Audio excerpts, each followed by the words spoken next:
प्रारब्ध पहले रचा, पीछे रचा शरीर। तुलसी चिंता क्यों करे, भज ले श्री रघुबीर।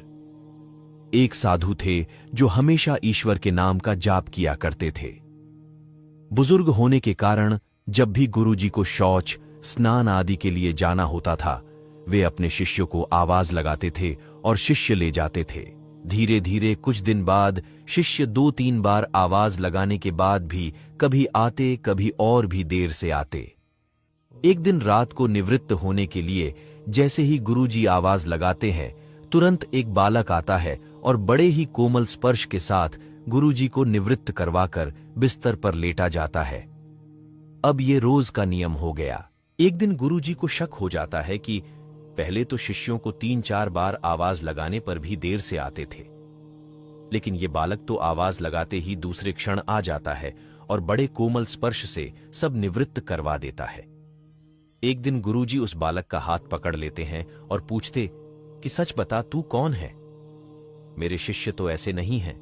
बालक के रूप में ईश्वर ने साधु को अपना वास्तविक रूप दिखाया।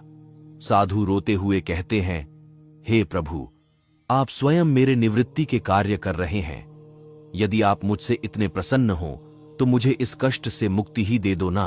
प्रभु कहते हैं, प्रत्येक व्यक्ति को उसके कर्मों के अनुसार जीवन मिलता है और वह अपने कर्मों का फल भोगता रहता है।